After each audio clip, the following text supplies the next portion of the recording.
மாண்புமிகு பேரவைத் தலைவர் அவர்களே, இந்தியாவே ஏற்றுக்கொண்டு விட்டது, தமிழ்நாடு ஏன் எதிர்க்கிறது?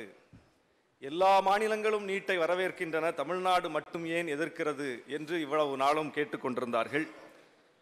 தமிழ்நாடு மட்டும்தான் 50 விழுக்காட்டுக்கு மேல் இடஒதுக்கீடு போனதை 69 விழுக்காடாக செய்து காட்டியது. இந்தி திணிப்பை எதிர்த்தது.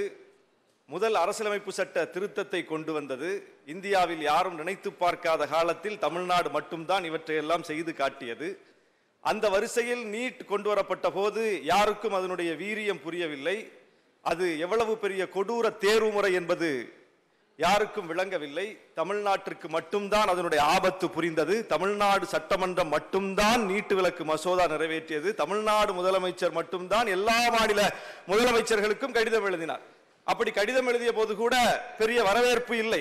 அதை வைத்து நம்மை கேலி செய்தார்கள். ஆனால் இன்றைக்கு காலம் உணர்த்தி இருக்கிறது, தமிழ்நாடு சொன்னதுதான் உண்மை, தமிழ்நாடு எதிர்த்ததுதான் சரி, தமிழ்நாடு சட்டமன்றம் நிறைவேற்றிய நீட்டு விலக்கு மசோதா நியாயமானது என்பதை இன்றைக்கு ஒவ்வொரு மாநில சட்டமன்றமாக தீர்மானம் நிறைவேற்றிக் கொண்டிருக்கிறார்கள். எனவே இது தமிழ்நாட்டினுடைய நியாயத்தை இன்றைக்கு அகில இந்திய அளவில் ஒரு மிகப்பெரிய புரிதலை ஏற்படுத்தி இருக்கக்கூடிய ஒரு சூழல். ஒத்திசைவு பட்டியலில் தான் கல்வி இருக்கிறது. மாநில பட்டியலில் இருந்த கல்வி நெருக்கடி நிலையை பயன்படுத்தி ஒன்றிய அரசு அதை ஒத்திசைவு பட்டியலுக்கு கொண்டு போனது. ஒத்திசையணும். ஒன்றிய அரசும் மாநில அரசும் ஒத்திசைந்தால் மட்டும்தான் கல்வி தொடர்பான ஒரு முடிவை எடுக்க முடியும். இது கல்வி தொடர்பான ஒரு முடிவு. நம்முடைய இசைவை கேட்காமலேயே, ஒத்திசையாமலேயே, ஒத்திசைவு ஏற்படாமலேயே ஒன்றிய அரசு தன்னிச்சையாக ஒரு முடிவை எடுத்திருக்கிறது. இதுவே முதலில் சட்டவிரோதம். இது அரசியலமைப்பு சட்டத்துக்கு எதிரானது. உச்சநீதிமன்றம் பல வழக்குகளில் தெளிவுபடுத்தி இருக்கிறது. நாடாளுமன்றத்திற்கும் சட்டமன்றத்திற்கும் சம அதிகாரம் இருக்கு.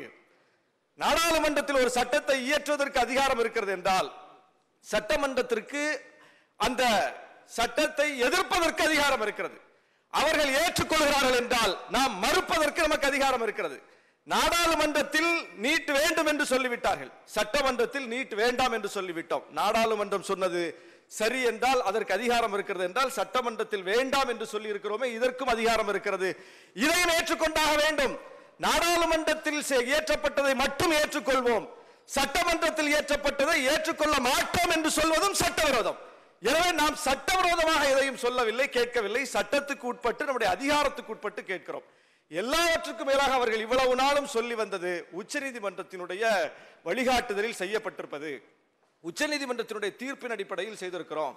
எனவே இதில் எங்களால் ஒன்றும் செய்ய முடியாது. அதைத்தான் நம்முடைய அண்ணன் மாலி அவர்கள் இங்கே குறிப்பிட்டார்.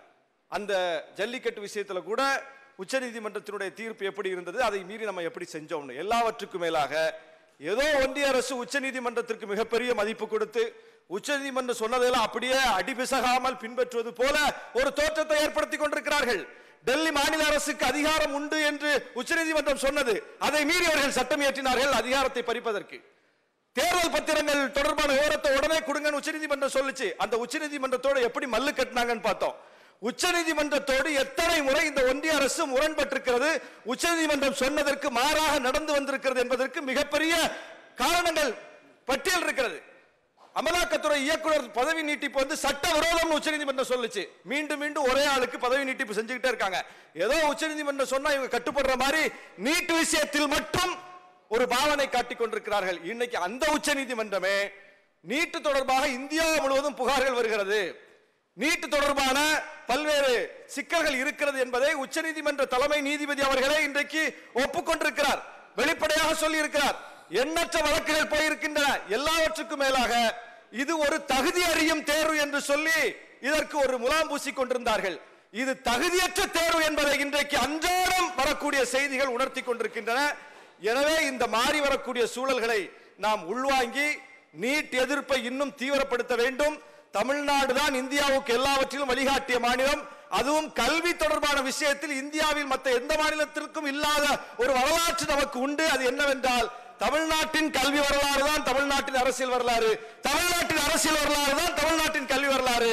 ராஜாஜி பதவி இழந்ததும் கல்வியால் தான், காமராஜர் முதலமைச்சராக மிகப்பெரிய அளவுக்கு அதிகாரம் செலுத்தியதும் கல்வியால் தான், திராவிட இயக்கம் 100 ஆண்டுகளுக்கு மேலாக அசைக்க முடியாத சக்தியாக இந்த மண்ணில் வேரூன்றி இருப்பதற்கும் கல்விதான் அடிப்படை.